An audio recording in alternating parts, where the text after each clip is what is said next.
Good morning, party people. It's Helen. It's 12 o'clock Central European Time, April 19th, 2016. It's a lovely day outside, and it's the perfect day to continue my series concerning my vision boards, which I started with my last video. Today's topic will be music.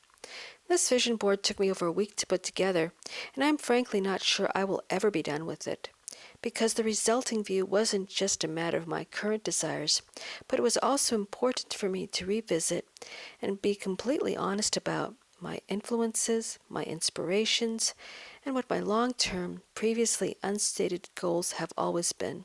Right now, I just need a visual for what, when, why, and how I see and want to see myself. Hear it, see it, believe it is my new motto. That said, here we go.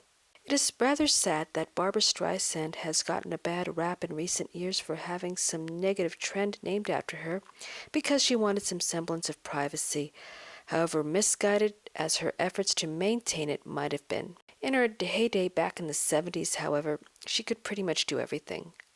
Write, produce, act, direct, and all with a voice like butter. I discovered Bessie Smith when I was in college, and she is on my vision board as someone with incredible vocal power and immense versatility, who overcame hardship as well as events that happened later in her career to attain her queen status. Kate Bush has been my go-to goddess as a writer since I was a teenager, and I still revisit albums of hers such as Never Forever and To the Dreaming whenever I need a creative pick-me-up. Billie Holiday is on my board as yet another aspirational voice that I discovered in college and have worked to incorporate as an influence into my personal style. As with many who came of age listening to so-called synth pop, punk, and new wave back in the 80s, I fell in love with Depeche Mode, and their album Black Celebration changed my life, as much for the emotional impact it had as well as for the music itself.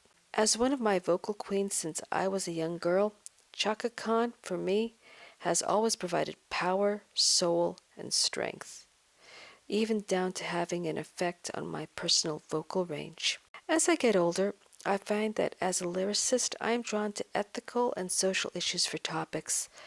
As such, I tend to revisit songs from my childhood by such performers as Utah Phillips, Joan Baez, and Bob Dylan, and incorporate them into my writing.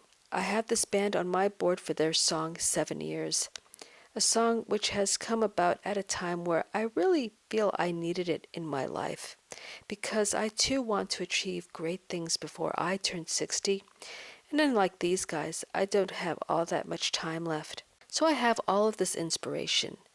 How do I channel it? As I see myself as a writing and performing musician, I seek to improve my minimal keyboard skills beyond just entering notes into MIDI-based software. Go from an okay to great guitarist, such as Joan Jett pictured here, get better at my composition skills, and improve my home recording and vocal abilities. As I was, in my lifetime, a writer before anything else, I am always working to improve my lyrics. Ultimately, some more immediate goals would be to produce some bona fide hits out of my dream home studio that I can comfortably perform for people and provide meaningful and thought-provoking content that can also get people moving and dancing.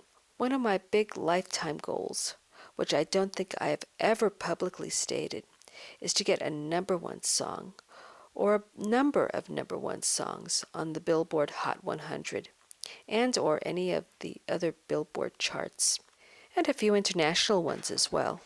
It could be manifested as something I wrote or co-wrote, something I produced, something I sang or sang on and got credit. Ideally, it would be all three options. The big question is, of course, how I can place a life goal on a sales and streaming metric over which I have no control. My answer is that, for many, this metric also measures success and influence, especially if done on one's own terms. If I can help make the world a better place through my tracks, I believe my life's goals would be achieved. And if it's done through this popularity contest, so be it. Whether that all actually happens or not is another issue. Again, this is all about self-visualization.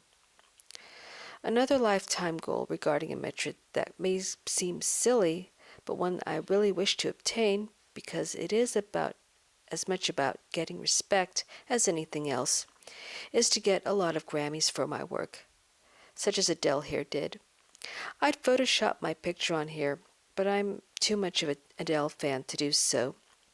Of course, at the very least, if I can't get rich, I can at least work on making a viable living from what I want to do. And I do need to be reminded that the time in my life is now at a premium. It's pretty obvious that I wish to have impact, so I chose some impactful statements to guide me on my vision board. Of course, obtaining fortune is a goal, but more importantly, I strive to inspire and create. This will, of course, involve me needing to reinvent myself from time to time, as well as vastly increasing the self-belief that these visualizations will happen in the time I have left here on this earth. So this is my vision board, which now wallpapers all of my devices. It is now also a part of my overall life vision board. Next, I will put together my writing vision board, the process of which will be documented in my next video in my vision board series. If anyone watching is interested in hearing my songs, watch for the Soundcloud link in the credits, or you can do a search on Soundcloud for Big Starlet. Eventually, I hope to have music videos for a few of those. Some of the songs are rather rough. I think you'll find most of them are rather nice. See you next time. Cheers.